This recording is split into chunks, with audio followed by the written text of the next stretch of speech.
आपको पुणे में हुए उस कार एक्सीडेंट की खबर पता ही होगी जिसमें शराब के नशे में धुत 17 साल के नाबालिग ने 200 किलोमीटर प्रति घंटे की रफ्तार से कार दौड़ाकर 2 लोगों की जान ली। आपको यह भी पता होगा कि इस अपराध में आरोपी नाबालिग को 300 शब्दों का निबंध लिखने की शर्त पर जमानत भी मिल गई, क्योंकि सिस्टम को लगता है कि आरोपी नाबालिग है जिसके साथ बालिगों जैसा व्यवहार नहीं किया जा सकता, ना ही उसे इस अपराध के लिए बालिगों वाली सजा दी जा सकती है। लेकिन 17 साल 8 महीने के जिस लड़के को सिस्टम नन्ना मुन्ना बच्चा समझता है और मानता है कि उसे अपराध की समझ नहीं है, उसी का एक वीडियो हम आपको दिखाना चाहते हैं। इस वीडियो में आप उसी नाबालिग को अपने कुछ दोस्तों के साथ एक बार में देख रहे हैं। सामने टेबल पर शराब के पेग रखे। इस वीडियो में इसके हाव भाव देखकर तो यही लगता है कि यह बहुत समझदार है। इसका व्यवहार यहां बालिगों जैसा ही है। सिस्टम को भले ही ये नाबालिग लगता हो, लेकिन बार मालिक और मैनेजर को ये बालिग ही लगा होगा, तभी तो इसे शराब परोसी गई। इसके बिल्डर पिता को यकीन हो गया होगा कि उसका बेटा बड़ा हो गया है और समझदार भी, तभी तो इसे करीब 2 करोड़ रुपए कीमत की कार चलाने के लिए दी होगी, ये जानते हुए भी कि बेटे के पास लाइसेंस तक नहीं। सिस्टम को भले ही ये नाबालिग लगा हो, क्योंकि अभी इसकी उम्र 17 वर्ष 8 महीने ही है, लेकिन इसके पिता को इसके बड़े होने का एहसास था, तभी तो बार में दोस्तों के साथ शराब पीने की इजाजत दी होगी। सिस्टम की नजर में नाबालिग लड़का बार में शराब पी सकता है, नशे में कार भी चला सकता है, 2 लोगों की जान ले सकता है, लेकिन सिस्टम 2 लोगों की जान लेने वाले इस नाबालिग आरोपी को सजा नहीं दे सकता, क्योंकि सिस्टम की नजर में ये 17 वर्ष 8 महीने का नन्ना मुन्ना ना समझ बालक है, जो 300 शब्दों का निबंध लिखकर किए गए अपराध का प्रायश्चित करेगा। लेकिन यही नन्ना मुन्ना बालक 4 महीने बाद सिस्टम की नजर में बालिग हो जाएगा। फिर इसे उस बात की समझ होगी जो आज ये नहीं जानता। कहते हैं कानून के हाथ लंबे होते हैं, लेकिन हमारे देश का सिस्टम ऐसा है जिसने कानून के लंबे हाथों को जकड़ रखा है। पुणे के पुलिस कमिश्नर ने इस केस को लेकर जो कहा है, उससे तो ऐसा ही लगता है। हमने कल ही कोर्ट को दो एप्लीकेशंस मूव किए थे। एक कि ये केस एक हीनस क्राइम है जुवेनाइल जस्टिस एक्ट में, जिसकी डेफिनेशन निर्भया कांड के बाद ऐड की गई थी। ये एक हीनस क्राइम है और इसमें सेक्शन 15 के अंतर्गत इस आरोपी के विरुद्ध एज एन एडल्ट ट्राई करने का जो प्रावधान है, उसके तहत हमको परमिशन दी जाए। सेकेंड एप्लीकेशन हमने मूव किया था कि ये एप्लीकेशन पे निर्णय होने तक इस एक्यूज्ड को रिमांड होम में, चाइल्ड रिमांड होम में इसको रिमांड किया जाए।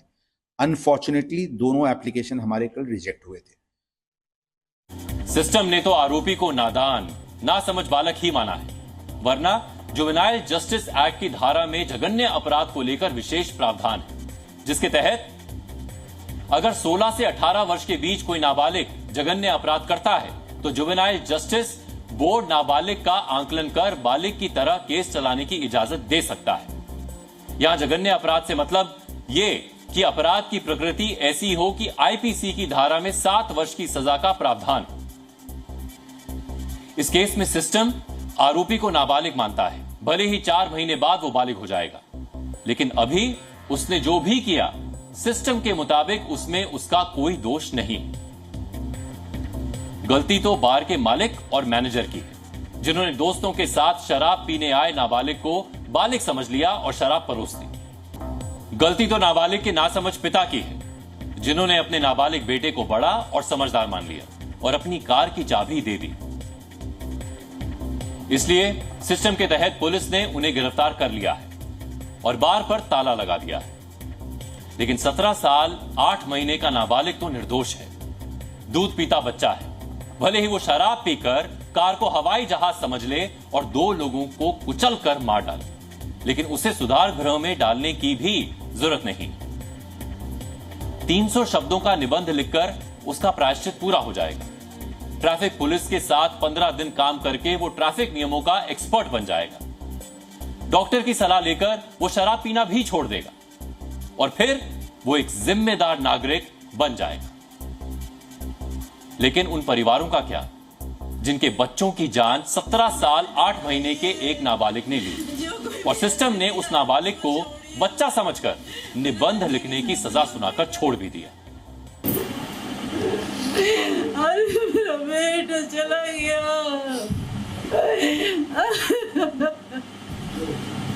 क्या बोला उनके दोस्तों ने, क्या बोला? दोस्त बोले आंटी आ जाइए, उसका एक्सीडेंट हो गया है। और मैं इसके आगे कुछ नहीं सुन पाई, मेरी हालत ही नहीं थी सुनने लायक। मेरी अभी भी कुछ हालत ठीक नहीं है। मैं खुद एक बीमारी से झेल रही हूँ, मुझे ब्रेन ट्यूमर है, घर में कुछ हो जाता मैंने खुद क्या करूंगी। इतना बड़ा सदमा सहन नहीं कर पाऊंगी मैं तो खुद।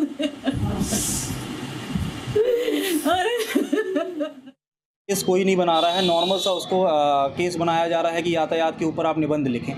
तो ये तो कोई बात नहीं होती कि यातायात के ऊपर निबंध लिख करके और किसी बच्चे को, मतलब दो लोगों की जान जा रही है और उनको हम रिहा कर रहे हैं या बेल दे रहे हैं। नाबालिग की मेडिकल रिपोर्ट में इस बात की पुष्टि हुई है कि कार एक्सीडेंट के समय उसने शराब पी हुई थी। नाबालिग के पिता को बेटे के ड्रिंक करने की भी जानकारी थी। लेकिन क्या आपको पता है कि देश में सड़क हादसों की एक वजह नाबालिगों का ड्राइव करना भी है। सड़क परिवहन मंत्रालय के मुताबिक भारत में हर वर्ष 20,000 सड़क हादसे नाबालिगों के ड्राइविंग करने की वजह से होते हैं, जबकि मोटर व्हीकल एक्ट के सेक्शन 199A में प्रावधान है कि अगर अभिभावक नाबालिग को गाड़ी देते हैं और हादसा हो जाता है तो अभिभावक जिम्मेदार होंगे। कानून में अभिभावक को 3 साल की सजा और जुर्माने का प्रावधान है। साथ ही वाहन का रजिस्ट्रेशन रद्द हो सकता है। नाबालिग के 25 साल तक लाइसेंस बनवाने पर रोक लग सकती है। पुणे में हुआ हादसा देश के हर मां बाप को सचेत करने वाला है। नाबालिग बच्चों को चलाने के लिए गाड़ी देना कितना खतरनाक हो सकता है।